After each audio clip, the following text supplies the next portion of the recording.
you up to run for council? Is this your version of Brock on the block? No. Although I suppose should that be. wouldn't be. I suppose it wouldn't be a bad idea. I'm not sure if I want to do that. I've thrown my name in. Mm-hmm. I saw that. I play, but but I'm not sure. Especially now with the baby and Beautify, that I'm like ready to. Yeah, it's a big energy suck. It's a lot. So if I was chosen, I would consider doing it. I think this is my way of actually contributing to the community that lets other people shine. Mm-hmm. So I don't have to go to board meetings and commission meetings on their schedule, but I can do it according to mine in this period of time. Yeah, and you don't have to read a manifesto of staff reports every week. And It's like, it's the most creative thing that I thought I could do to. I don't think people in community, especially ours, get enough praise for their good work. mm-hmm. I agree.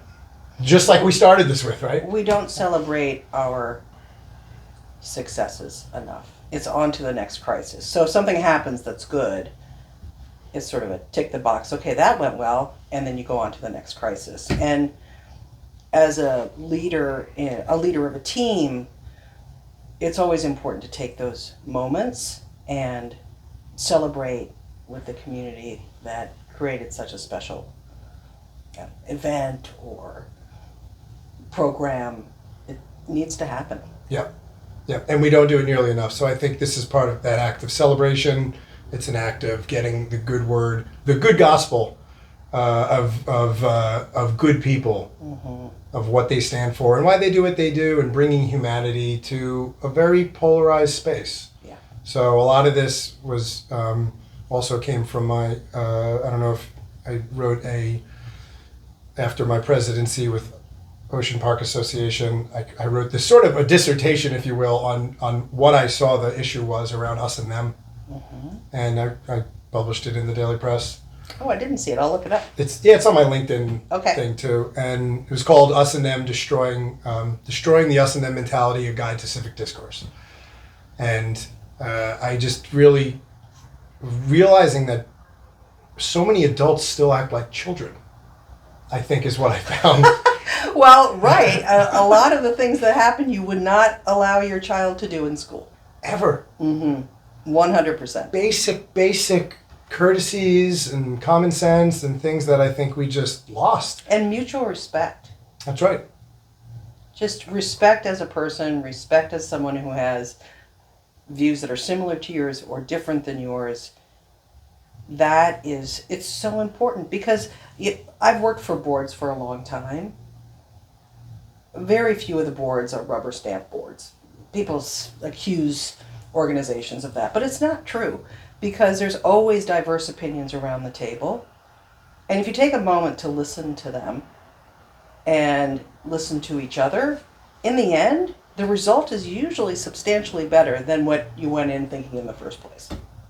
With less angry people and with some empathy and with better solutions, like you're saying. I couldn't agree more. I don't know.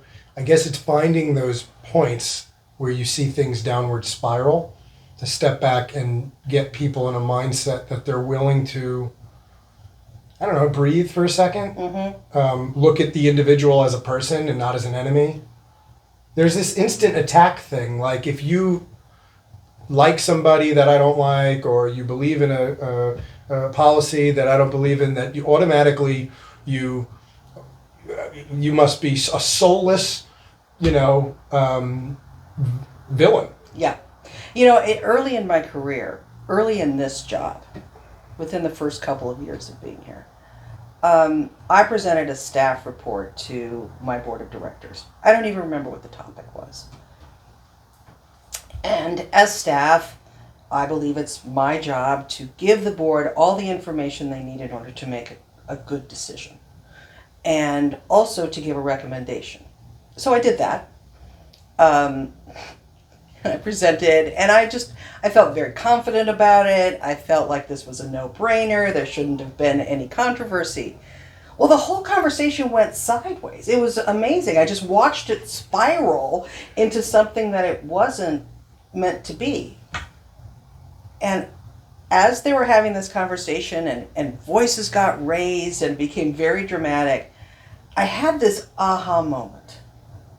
And it was like, this isn't about you and your ego, Kathleen. This is about what's best for the organization. You did your best work, and it's their job to give feedback and change it and alter it. And you need to step away from that and embrace that change. And as soon as I did that, just, I was young. I was, in my mid-30s, and it was just, okay, this is the real job. This is it. And so many people bring their ego to the table now, and they're not allowed, I don't know, it prohibits people from hearing each other, I think. I agree. I think, and hearing, I'll take one step farther and say active listening. Mm-hmm. Which, with so much discourse on social media, I think it actually has reduced the amount of active listening that people even had before, which I think was limited. But now with such quick interactions and everything is typing, and a lot of their ways of contributing information to the conversation is on social media, you end up with a typing quick, everything that I have to say can be spoken at the moment I need to say it, because that's what we're allowed to do now when it's in a thread on a group or whatever. Yeah, and I think that the other thing that the pandemic has helped foster, unfortunately, these Zoom meetings, we even recognize in our own organization that there's a distance between you and the people you're meeting with when you're on Zoom. And obviously we did out of necessity, just like everybody else. But there's a huge difference in you and I talking on the phone or via Zoom versus like this. Huge. You read people's body language. It's easier to be empathetic or sympathetic. And there's some chatter, just some casual chatter. How's the baby, Evan? Right. And you tell me you have a terabyte of photos already. The baby's only a month old. That we lost that for 2 years, and I think we're all suffering because of it. I think so. The world has become so narcissistic. And, we're in a world of grievance politics now, nationally anyway. Yeah. But that's trickled down here. And it hasn't been a positive thing. I think we're all ready to emerge from that. This year? I think so. 2022? 2022, for me, it's a huge year of change. Yeah. Which is exciting and refreshing. And but I think for a lot of people, we're not emerging. We're not at an endemic, right? COVID's not ending. But now, a year ago, you and I wouldn't have sat here and had a conversation face to face. Right. But now we can. Right. And so we need to take those opportunities to be together again. Yeah. It'll be interesting to see how things come back, and hopefully they do. Mm-hmm. Hopefully we're at the end of this. Mm-hmm. I've heard from various sources that lead me to think that perhaps the milder version of this virus is actually the one that's going to end it. Uh-huh. Well, that's interesting. I hadn't heard that. But, it's like the flu. We get flu shots every year. Yeah. I think it's going to get into that at some point. It'll be as considered to something to that degree, mm-hmm. hopefully. Mm-hmm. And we'll see how 2022 pans out. But you, in 2022, have a whole new journey ahead of you. A whole new journey, Evan. A whole new journey. Can you give me a brief recap of your experience the last 25 years here? You want the Reader's Digest version? Well, that makes sense. Whatever you think is worth. Well, 25 years is tough to narrate the whole way through. That's like a Lord of the Rings sort of. Exactly. I think we have.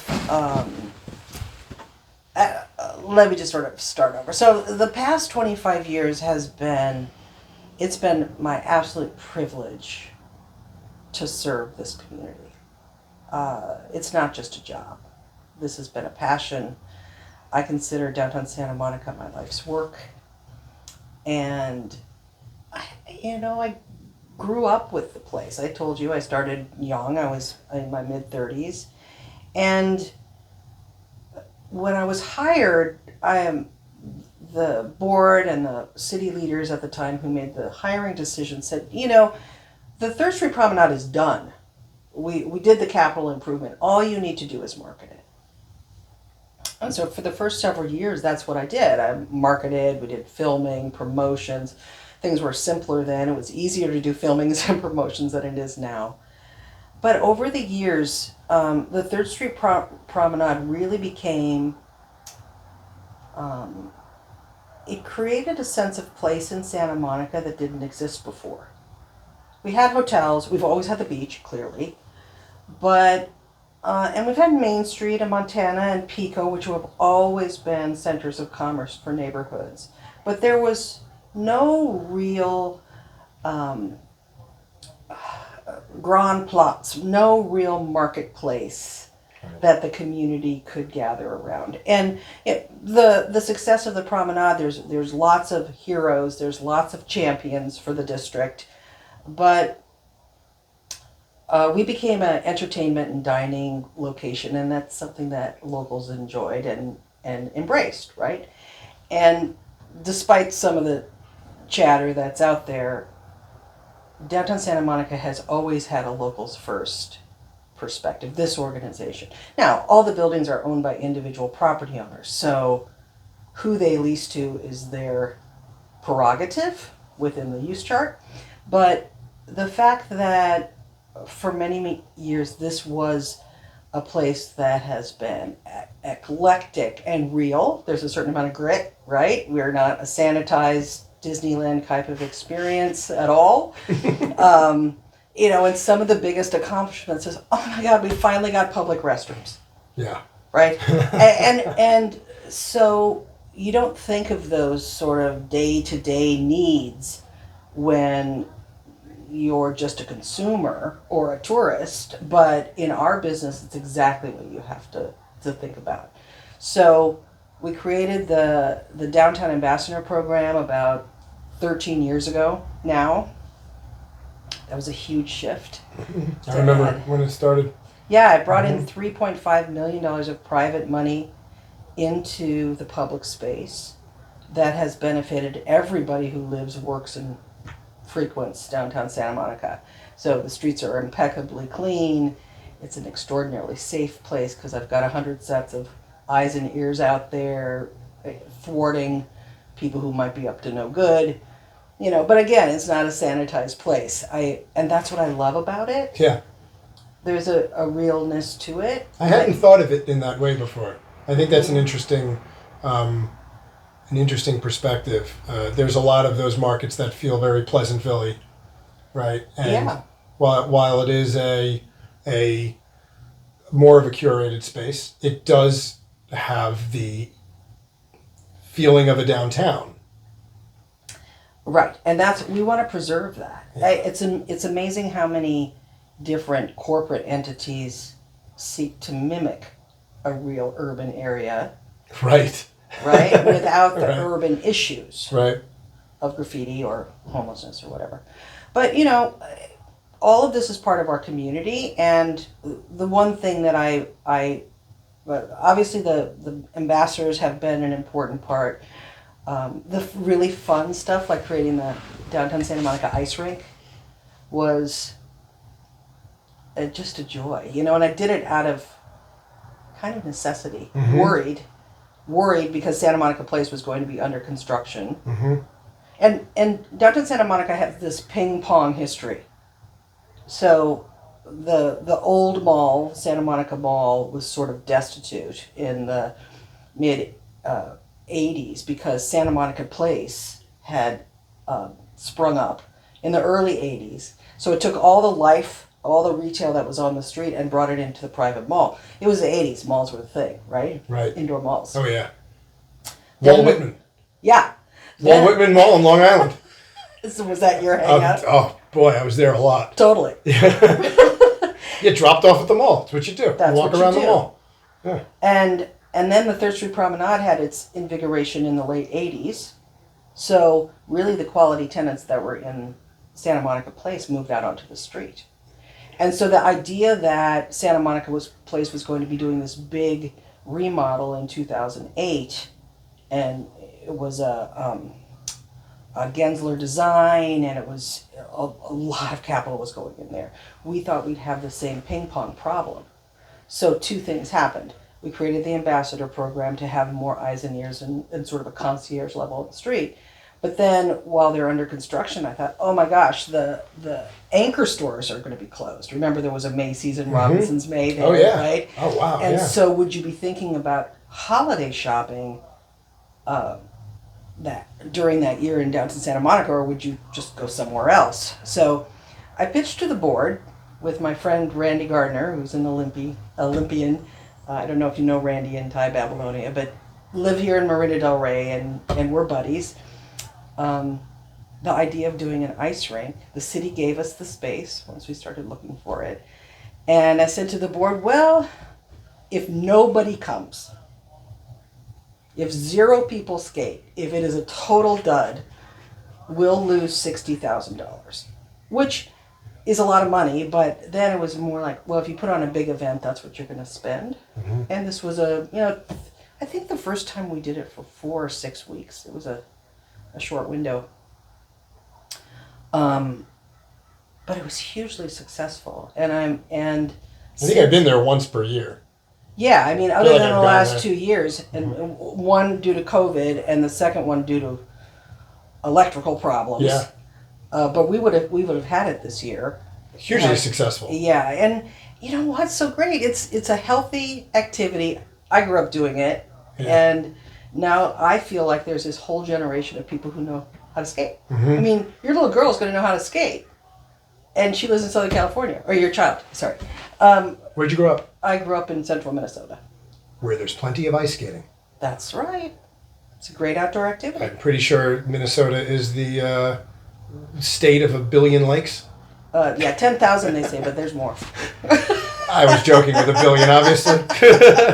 I don't think there's that many lakes. Yeah. But anyway, to talk about what, like 25 years in a nutshell, I would say the best part of this work has been connecting people with people.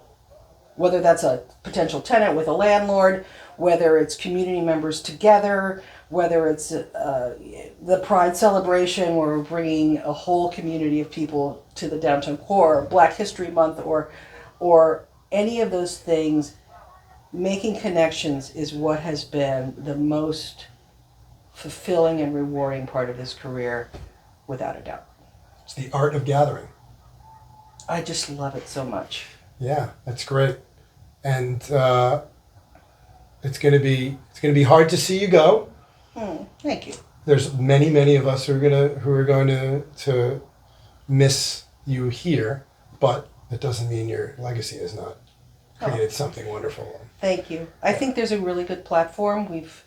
The organization is in really solid shape. It's a good time to make the move. During COVID, we established the Third Street Promenade Stabilization and Economic Vitality Plan. So there's a roadmap with whoever comes in, if they opt to take it with the board, to just really focus on, the changing retail environment, the fact that our buildings have to change the layout and the size. There's changes that have to be made in order for us to move into the next generation.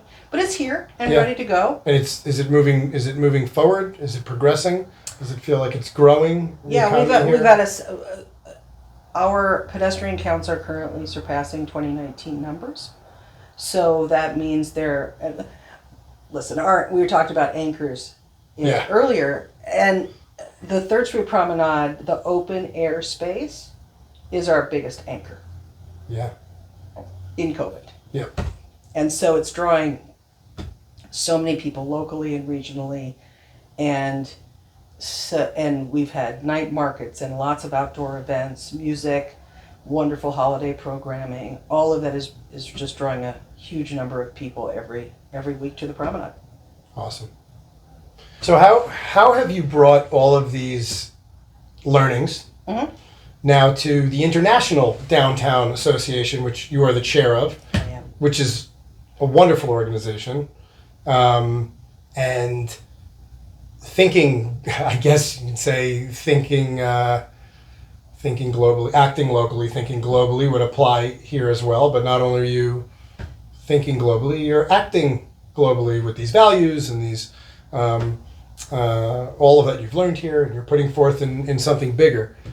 So tell me a little bit about your role there and what you're creating for the world internationally, because that's pretty awesome. Well, the International Downtown Association is just a wonderful group of people who do what I do, who do what we do here. And it's interesting because it's not city, although we do have some members that are city folks, and it's not private sector, even though those are our boards. It really is a combination of the two, and it's a real love of creating urban spaces that are, post our horrible George Floyd incident.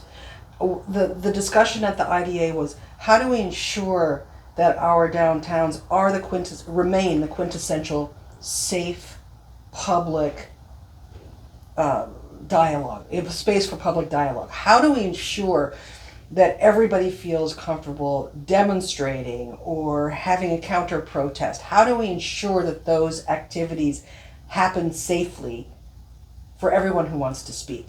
It was an amazing time, and I think that the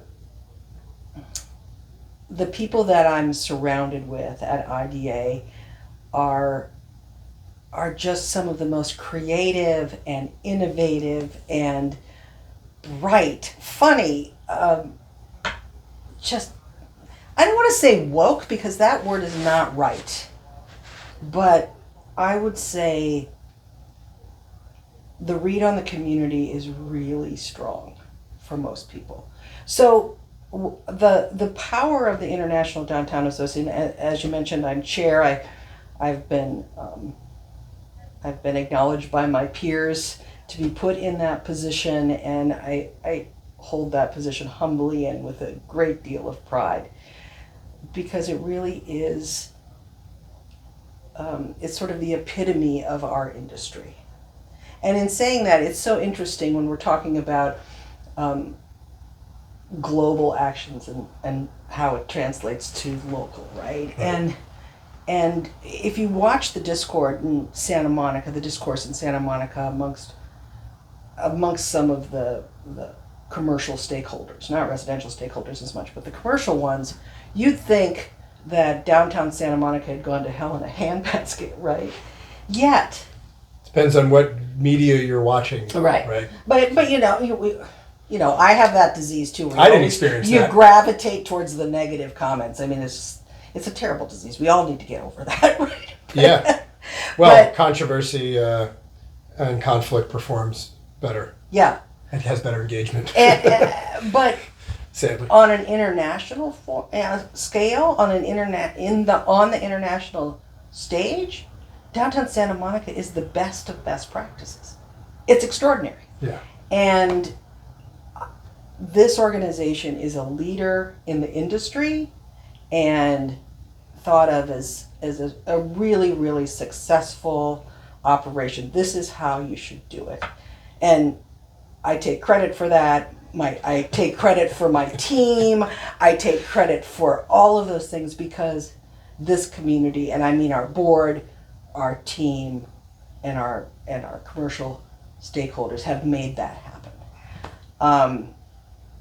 But the International Downtown Association they focus on everything. It can be transportation, it can be micromobility, it can be retail, it can be public space management. It's all of it. Because guess what? This doesn't happen by accident. These spaces are managed. They're just managed differently than the private sector. Yeah. It's probably worth diving into just a little bit on micromobility, Sure. especially because a lot of that is my background as well. And I think it's interesting to see how different communities look at mobility, what they allow, what they don't allow, and why.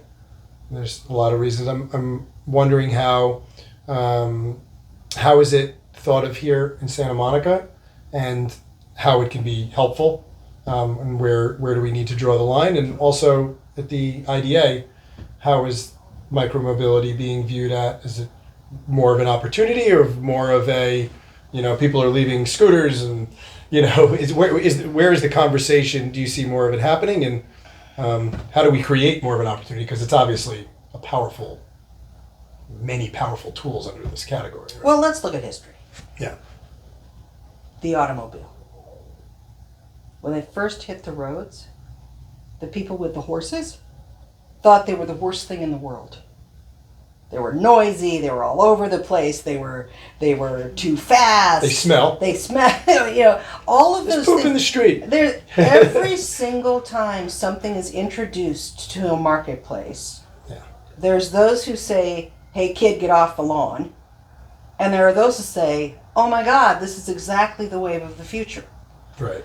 What's important in this work is not building. Building is a broad term, but not building for me.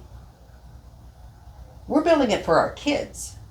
So we always have to look forward. I think we need to embrace micromobility 100%. And I think the scooter companies, the bike companies need to do more to be better partners. But I would never ever say that they should be banned or overly regulated. We have a tendency here in Santa Monica to overregulate. And I think now it seems that we've come to a little bit more of a happy medium with scooters, with our friends Bergsley being left, unfortunately, in the dust. Unfortunately, in my view, because I think competition creates better.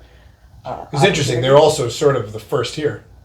Yeah, which and is sort of interesting to see, but separate conversation. And what I don't like about that, frankly, is that this is a homegrown startup that just became a publicly traded company.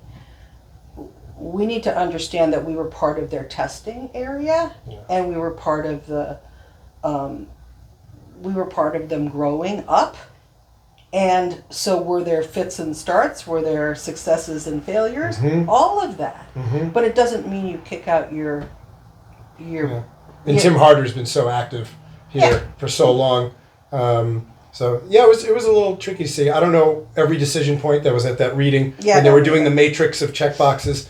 But I will give a quick shout out to Bird being the first double kickstand or single kick, the one that actually keeps it goes up like a motorcycle. my Vespa. Yes, which was brilliant. Yep. Although Spin is now doing two wheels at the front, which I saw a couple, which was interesting. Oh.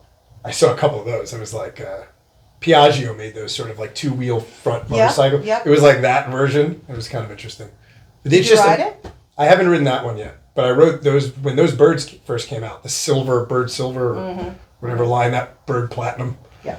That was the sturdiest and probably the best operating at that time that I found. And they finally got the kickstand thing, which I feel like I was just thinking about since it came out. Like, why is someone not fixing this kickstand problem? Right. It seems so obvious. Well, it's not like kickstands are a big deal. I mean, we have kickstands all over the place forever. We know how to do it. Everyone's complaining that they're tipped over. They fall in the middle. But they're getting way better. I mean, the tracking on the sidewalks is getting better. Yeah, and I think that I think we embrace these kinds of things. But we had an interesting thing happen during COVID. So you probably, because you're a scooter and bike rider, know that there was a protected bike lane put on Ocean Avenue. I do. So during COVID, we were having trouble expanding the outdoor dining along Ocean Avenue because of just the setup of it, and we needed at least 6 feet of pedestrian passage to ensure obviously ADA access and so forth. And so it was an amazing opportunity to create that protected bike lane we already had the funding for. There was grant funding for that. And then to push the dining on Ocean Avenue all the way to the curb and create those small boardwalks that allow pedestrians to comfortably pass. That required a reduction of lanes, one in each direction on Ocean Avenue. Ocean Avenue has, in my whole 25 years, been a completely underperforming street. There's good restaurants along Ocean, but it was never a place for pedestrians. It's right on the Pacific Ocean, for God's sake. Why in the world doesn't anybody walk there? Right. And because it was unpleasant. On the west side of the street, you had food trucks and buses and all these things that blocked the view. Right. And on the east side, it was a car-dominated street. Yeah, and also sort of big hotels, and it felt like larger establishments, not necessarily small stop-and-go kind of experience. Yeah, that's true. So anyway, the shift was completely. I told Lane when she left, because I sort of had to arm wrestle her into coming over there and helping me solve this problem, which she did, but she wasn't happy with me about it.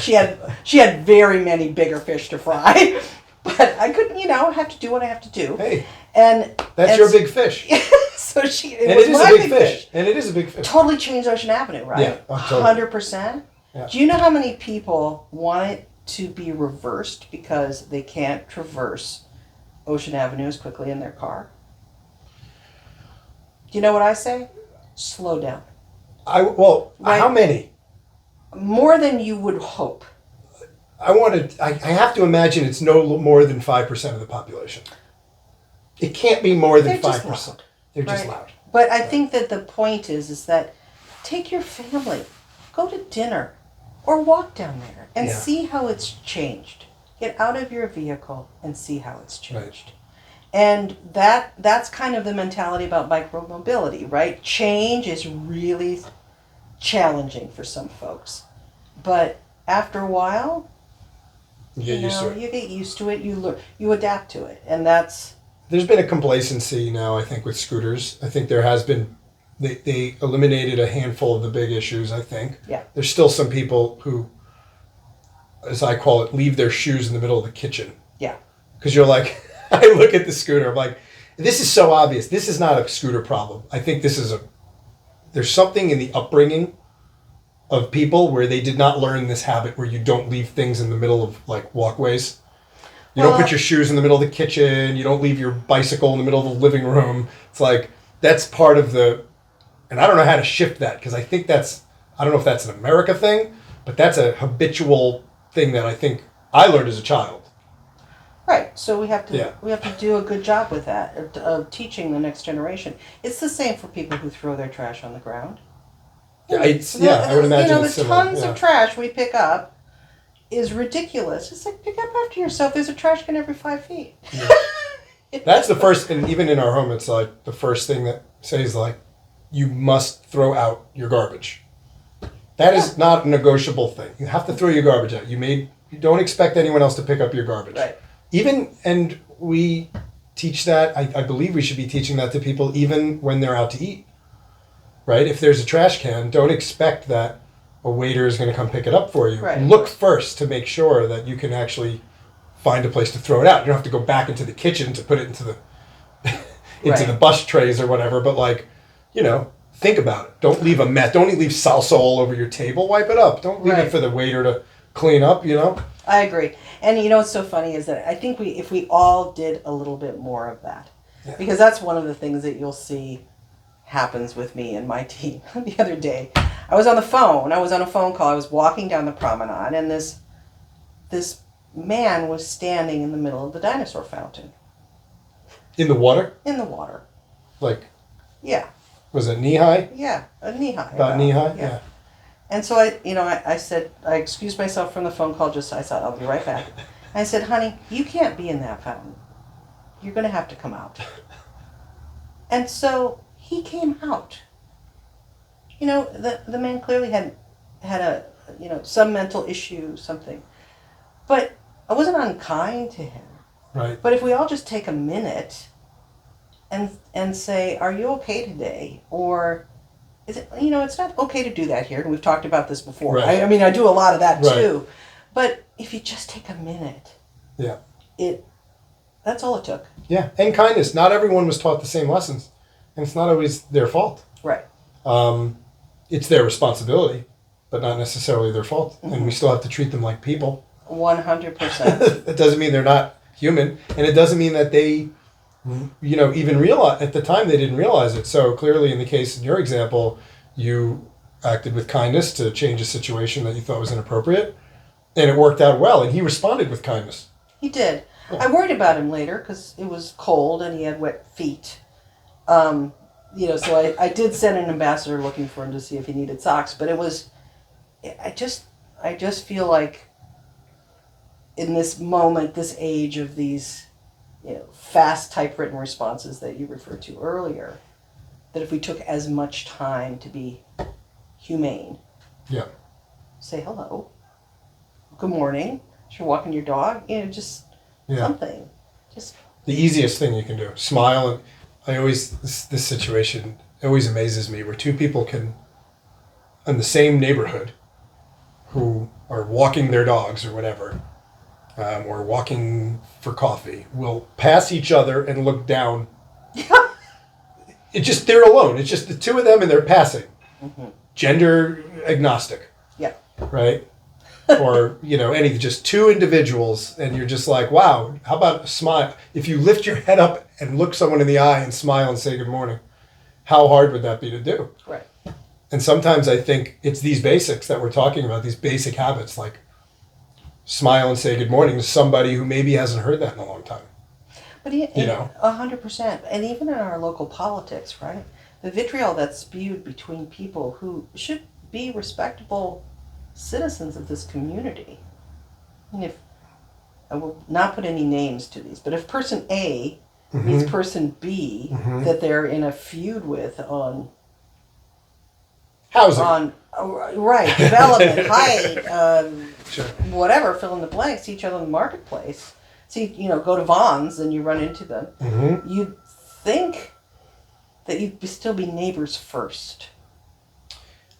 And I think this is one of those conundrums that I guess the whole world is part of, and no one is taking that action step that I've seen. Well, I want to say there's some organizations looking to fix this, but it's at that moment where you notice either the attack, the ad hominem attack, or the vitriol in some capacity where you say, all right, let me step back and be a person first. I don't have to respond with the same level of energy or with the same emotion that was put forth towards me. I can come back with kindness. I don't have to come back with anger. I don't have to come back on public record in front of everyone to show, you're basically what you're showing as leadership is how everyone else should be. Mm-hmm. So you're endorsing what you're doing and acting upon, and how you're being is what you're essentially saying to the whole community. This is okay. Right. And that's the big issue, I think, is that now that translates into, however those conversations happen, translate into what the community now sees. Well, they do it. The leaders do it. Yeah, so how is it fixable in Santa Monica? Well, I think there's a lot of ways you can approach this. I think, I think Laurel Rosen, who I recently spoke with, sees it as I believe, or she believes empathy is one of the big pieces of that. I think empathy gets thrown around a lot, and I think she's right. Mm-hmm. But it gets thrown around a lot and I think it's become overused. Unfortunately, in people's minds, I don't think it's been overused. I think people think it's overused because they hear it a lot. But I think it's more important to dive deeper into like we're saying, this person is an individual. If I was in their shoes, I would think exactly the way they think. One of the biggest problems now is the false information that's perpetuated. It's really challenging in my position and in any position of leadership, because our job is to always take the high road, you don't see me on social media confronting people. It's just I don't do it. Because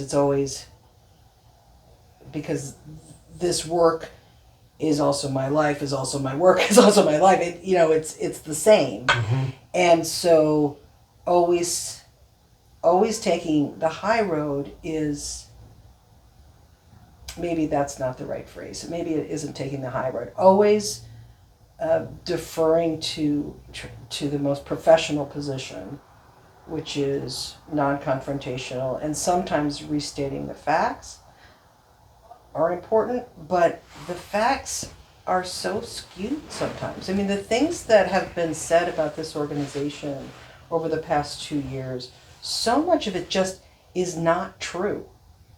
But I think about if I'm a reader, Yeah. and I read something that isn't true, but you think it's true because someone in leadership has put it up, Yeah. or someone who is a leader in the community, they don't necessarily have a position of leadership, but they're a leader in the community. You take that as fact, I'd be mad at us too. Right. Right? Right. And that's the trouble, is that I think we've stopped giving people and organizations the benefit of the doubt of, this is always the way that, in 25 years I've acted, or this is always the way the organization has acted. These are the kinds of things they do. This is, and instead of saying, hey, questioning whether something that sounds outlandish is truly outlandish, you just sort of take it as gospel. Right. And so I've thought about this a lot. It's like there should be some fact checker mechanism that an impartial fact checker. Because now you got fact checkers and they have their own bias. I know, and it's crazy. Again, we're back to the grievance politics and not being able to trust government and all that right now. I get it, but not everybody's out to destroy the community. And I think a lot of the people who are upset, I do think it comes down to distrust. Mm-hmm. And for those people, they are rightfully distrusting the government, I believe. Now, I don't necessarily agree with why they're not distrusting the government in all cases, but sometimes I do understand that. I don't act upon with that energy, but they're deciding to.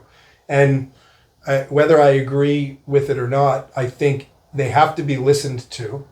We have to listen and understand the why they're distrusting the government, because it's real.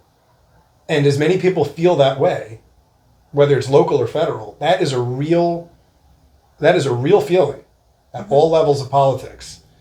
And we have to be able to listen to them, understand their concerns, and make them feel better in some capacity, ameliorate their worries. They're dealing with something that is real to them. And I'm not here to say whether it is or isn't. That's the fact. Where you get your facts from is what determines. Sure. The word fact, I think, is the most largely misused word these days, because ask someone what's a fact. Ultimately, for me, it's objective truth. But objective truth is you can't find objective truth anywhere unless you were watching an event, and even then you're interpreting it. And then you have to explain it to someone. Right. There's all these levels, and then they have to interpret what you're saying, and then it's in writing on a news article. And I think this is part of the issue, is like if their facts are different, they're reading, their echo chamber is different than your echo chamber. And somehow those echo chambers need to merge, and we need to listen and understand, and they all have to have merit. Even if we don't like it, we have to give them merit so that we can acknowledge their feelings, have empathy, and say, yes, what you're saying is real and it's legitimate. And let's fix that perception, because perception is reality. Yeah. Well, it's like the dinners, the human, what's it called? Human Resource Council? No. The Relations. HRC? Yeah, Human Relations Council was trying to, sorry.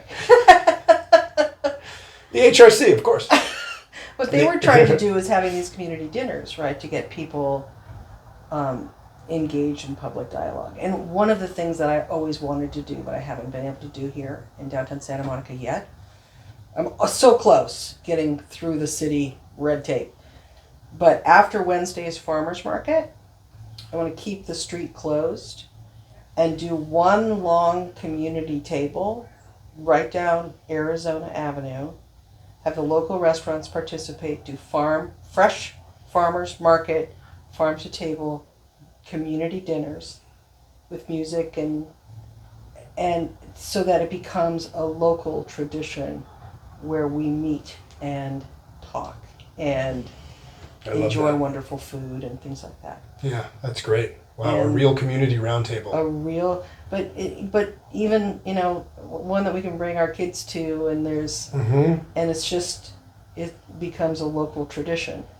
And one of the main tenets of being part of this could be some of these rules you lay out for civil discourse, Mm-hmm. in how to communicate and have real conversations and acknowledge people. Thank you for sharing. Uh-huh. And potentially prompts on the table, right? Yeah, Conversation prompts. I like that. What kind? Give me an example of one you have in mind. Conversation prompt? Yeah. Oh, I haven't thought about it, but oh gosh, what would be a good one? Let's think together. How about that was easy button from Staples? Yeah, that's great. You gotta have one of those. I feel like because that's a joke button that says lighthearted humor. Yeah. At this moment. Yeah. Well, I think that the more we can encourage people to meet face to face, as soon as we're out of this COVID bubble, Yep. that's how we will emerge as a community. And, as a community in Santa Monica, we are extraordinarily privileged and Of the highest degree. blessed. Yeah. And No matter which side of town you live on. no matter every side of town Yep. you live on. I mean, unless you're living under the pier or something, Right. right? But there's a place for some gratitude and Mm-hmm. thankfulness that we've all become a little bit callous about, Mhm. I think. Yeah. And can practice a little bit more Yeah. religiously. Yeah. Another shout out to Laurel, who would very much agree with that. Mm-hmm. From Yes. we talked about that a bit, and Mm-hmm. there is absolutely that needs to be part of your daily practice. Right. And one of the things, just thinking about the solutions again to some of this, and you brought up the community table. When you meet, I think a lot of people just don't know the people. They didn't sit with them and have coffee and talk about their history, their background, where they come from, their family, their common interests. Everything, their introduction to each other starts on polarization, Yeah, conflict, right? on conflict. What side are you on? I don't know who you are, but you're on that side. You're one of those people. Mm-hmm. You're them. And we're us. And it's like, wow, did you know your kids went to the same college? Right. Did you know that they're both studying psychology? Did you know that, both of you actually go to the same gym? Yeah. Did you know that you both love to rollerblade? Whatever it is. But those things, and you're like, wow, we have so many common interests. This is just one stupid thing that we disagree with. And there'll be plenty more.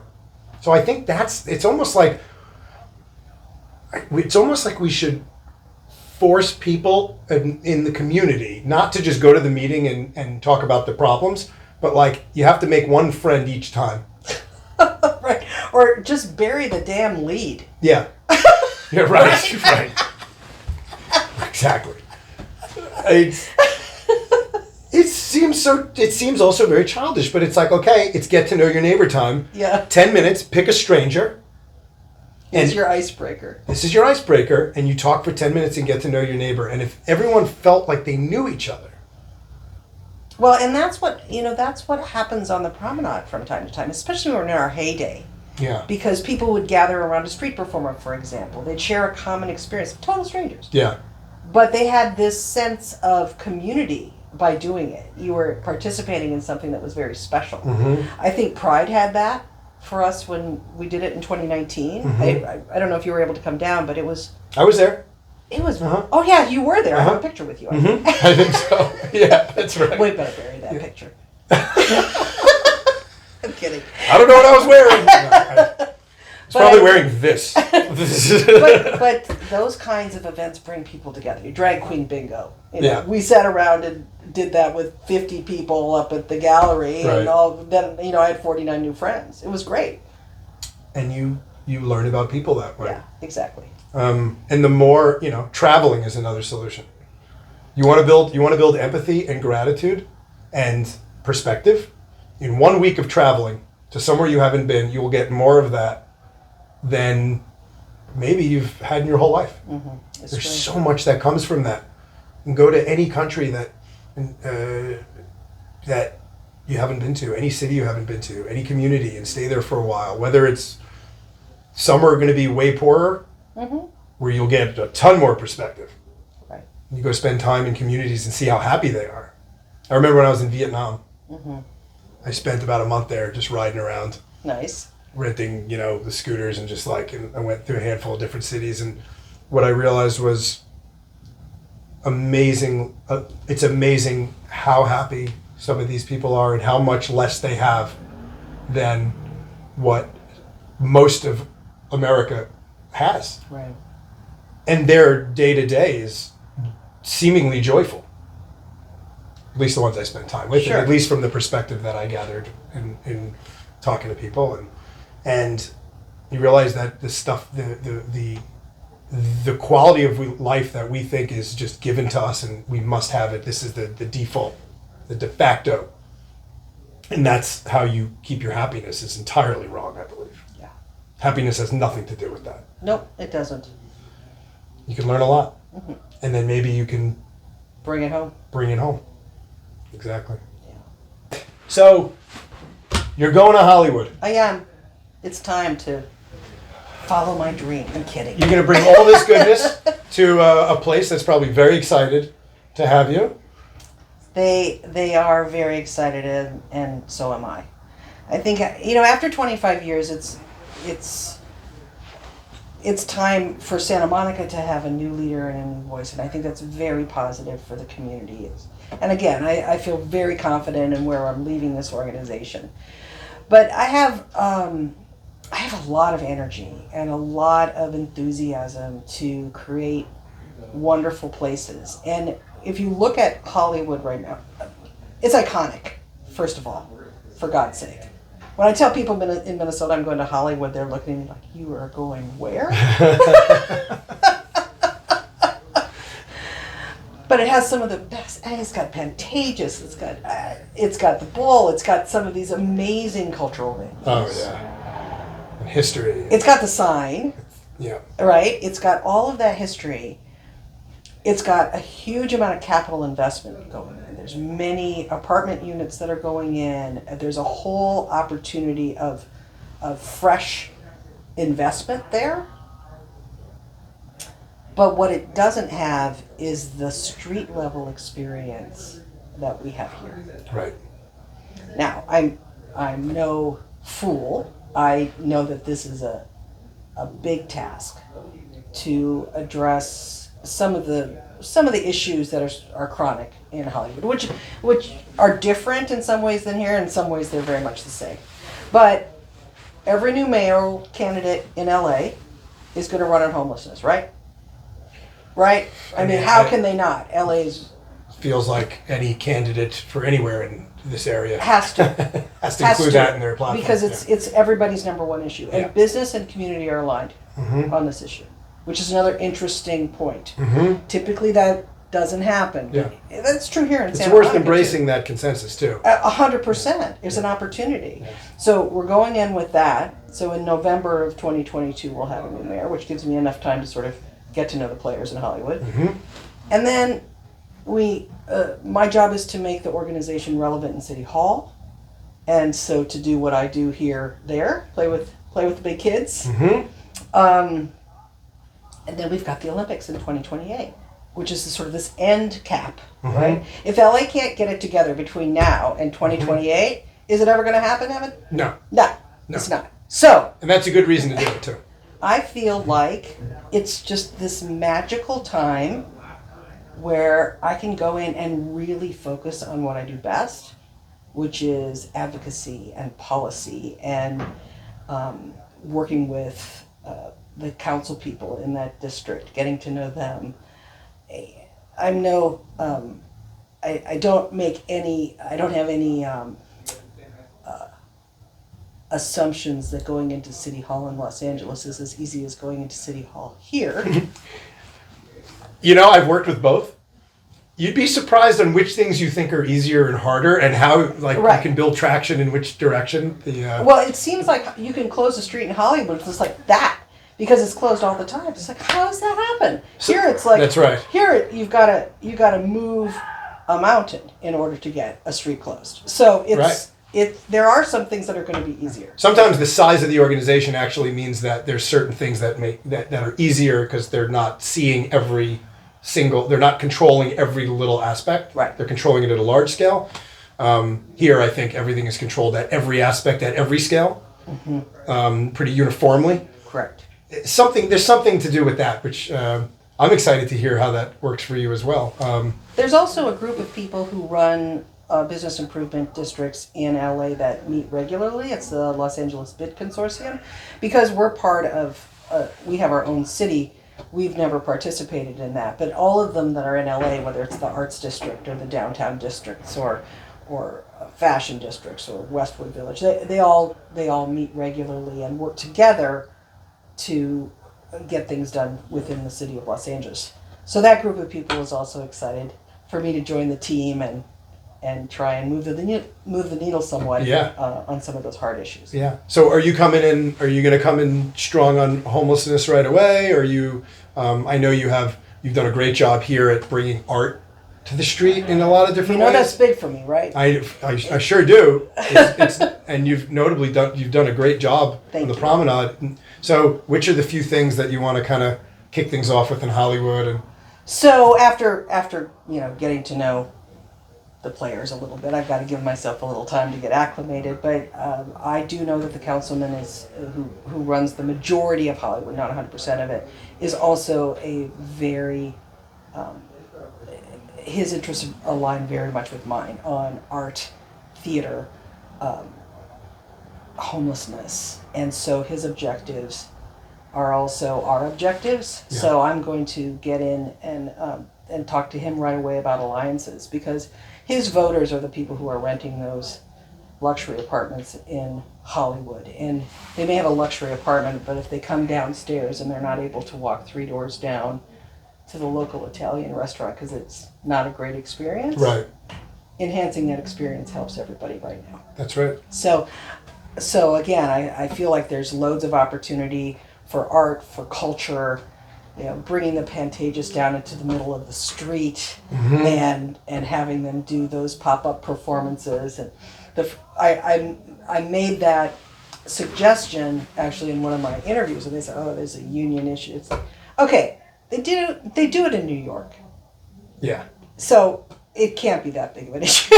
I find that a lot though with city in general, with the city in general, and the different cities I've worked with, is there's usually a no, you can't do that sort of approach, and a lot of that is the risk aversion culture. Sure. In general, which is a whole nother conversation. Yep. Taking risks and why sometimes we can't get newer things faster, right. Trying things, harmless things to try, but it's interesting to see how that plays a piece in it, and what we can do to encourage more of that behavior in these different communities, I think is an important aspect to this, because there's, again, understanding why, what creates this risk aversion. What is it legal? The cities are going to get sued. Right. It's usually the number one thing, right? Something happened, one person's tripped on a thing, and then... Or nothing happened, but it might. Or nothing happened, but it might. That happens all the time. So, I think, and this is part of one of the things that I take great interest in, is thinking about the culture of cities. Yes. From top down, but also from bottom up. and what is it that people are? How are they acting? How are they motivated? How are they incentivized to innovate? And I guess part of the cool thing about your role is that you get to be in the position of encouraging innovation in different ways, right? You're exactly right. If you look at downtown Santa Monica's budget, for example, two-thirds of it is our assessments, right? So that's guaranteed money, so to speak. But a third of it we raise. We raise it because we're entrepreneurial. Right. And so that is that. And if we're allowed to be more entrepreneurial, or even in municipal government, employees were encouraged to be more entrepreneurial, there would be a whole new dynamic, and that risk would go down because people bought in on the idea in the first place. Right. I mean, look at the Miles Playhouse here in Right. Santa Monica. Totally an opportunity for entrepreneurial efforts that could completely fund an ambassador program in Green Park instead of it coming out of the general fund. Yeah.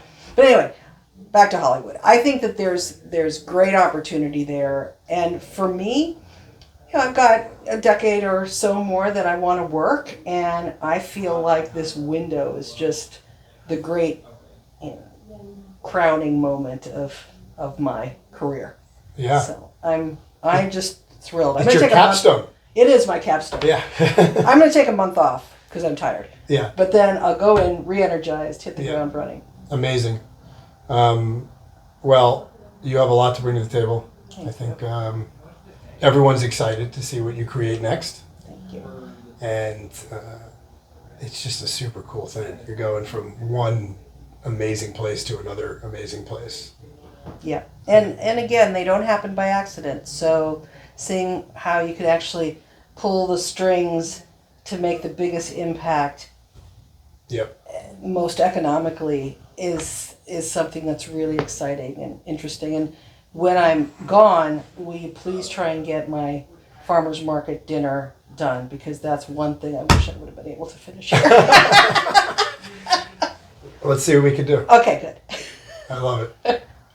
Thank you. Thank you. For being here and actually me being here. Yeah. Thank you for having me. That's really what I should say. Mi casa es su casa. Anytime.